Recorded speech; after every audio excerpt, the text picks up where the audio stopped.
Last night, you spent roughly 2 hours doing something so strange that if a machine did it, you would call it broken. Your brain generated vivid, often bizarre scenes. People who don't exist. Places that defy physics. Conversations with the dead. Falling, flying, being chased by something you can never quite see. And then, when you woke up, most of it disappeared within minutes, like smoke dissolving in air. You call this dreaming? You have done it almost every single night of your life. And for most of human history, nobody could explain why. This is the story of what actually happens in your brain when you dream, and why the strangest hours of your life might be doing something far more important than you have ever imagined. Let's start with what dreaming actually is, biologically speaking. For most of the night, your brain cycles through different stages of sleep. But the dreams you remember, the vivid narrative ones, happen mostly during a stage called REM sleep, rapid eye movement, named because your eyes dart back and forth beneath closed lids, as if watching something only you can see.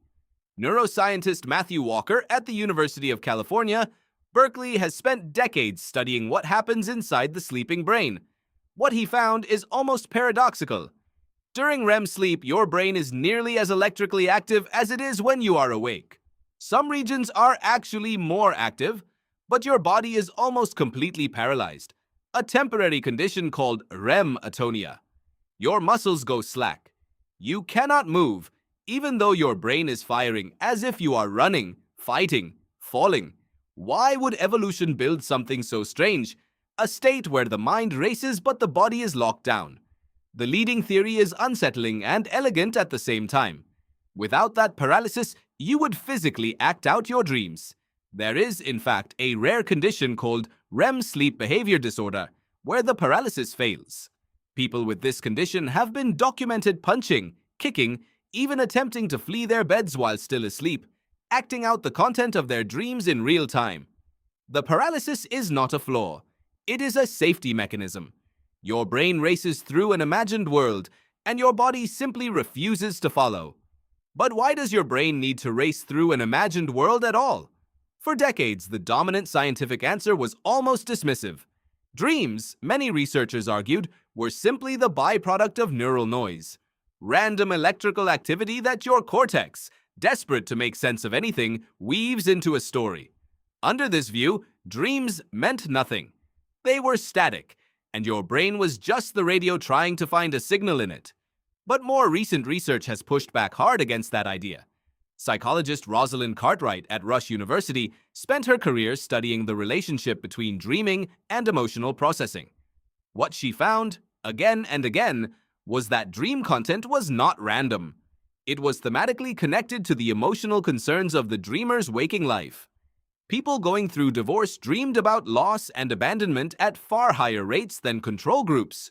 People processing grief dreamed about the people they had lost, often in scenarios that seemed to directly address unfinished emotional business. Cartwright proposed something remarkable. Dreaming might function as a kind of emotional rehearsal, a space where your brain takes the rawest, most difficult feelings of your waking life and processes them through narrative and metaphor, stripped of the immediate danger of the real situation. This idea was taken further by neuroscientist Matthew Walker, who proposed what he calls the overnight therapy hypothesis. During REM sleep, your brain reactivates emotional memories from the day, but does so while the stress hormone noradrenaline is almost completely absent from the brain.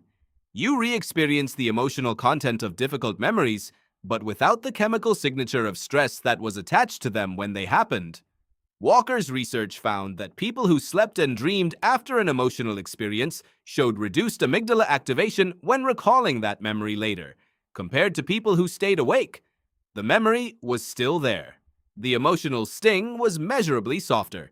In other words, you may be dreaming your way through your own pain every single night, whether you remember it or not. Think about what that means. The nightmare you had about an argument with someone you love might not be your brain torturing you. It might be your brain trying to process the argument safely, replaying the emotional core of it in a space where the stakes feel real, but the danger is not. But emotional processing is only part of the story. There is a second function of dreaming that researchers have found equally compelling: memory consolidation. Psychologist Robert Stickgold at Harvard Medical School ran a series of experiments where participants learned a complex task, a maze, a pattern recognition game, and then either slept or stayed awake before being tested again. The participants who slept, particularly those who entered REM sleep, performed significantly better. And in some experiments, subjects reported dreaming about the task itself, even when they had no memory of doing the task earlier that day. Their brains were processing the learning experience through dream content without their conscious mind even being aware of what was happening. Stickgold's research suggests that dreaming is, in part, your brain practicing, taking the fragments of what you learned and experienced during the day and weaving them into scenarios, testing connections, strengthening certain neural pathways while letting others fade. You are not just remembering, you are rehearsing, and you have no idea it is happening. This may explain one of the strangest features of dreams, their tendency to combine unrelated elements from your life into bizarre new combinations. Your childhood home, but your current coworker is there. A familiar street, but it leads somewhere that does not exist. Researchers believe this is your brain testing associative links between memories, searching for patterns and connections it might not find through linear waking thought. Some of history's most well-known creative breakthroughs, including famously the chemist Auguste Kekul's dream-inspired insight into the ring structure of benzene, emerged from exactly this kind of associative dream logic. So if dreams are processing emotion and consolidating memory, why do you forget almost all of them? The honest answer is that scientists are still working this out. But one compelling theory involves a brain chemical called noradrenaline, the same hormone that drops to near zero during REM sleep, allowing emotional processing without the sting of stress, also appears critical for memory encoding. Without sufficient noradrenaline present, the vivid experience you just had may simply fail to transfer into a memory that survives full wakefulness. You lived an entire narrative just minutes ago, and the chemical conditions for remembering it were never present to begin with. This is why dreams fade so fast after waking. You are not forgetting them the way you forget a fact. You never fully encoded them in the first place. The experience was real. The memory of it was never going to be.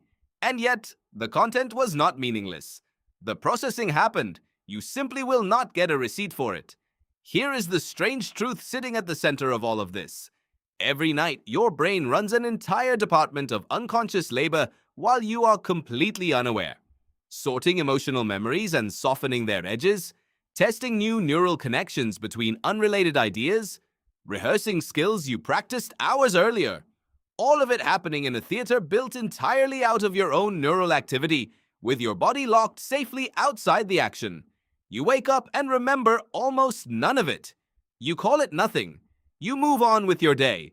But somewhere in that missing hour of fragmented images, the falling, the flying, the conversation with someone who is no longer alive, your brain may have just quietly helped you survive being yourself for one more day.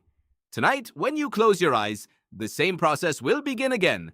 Not a malfunction, not static.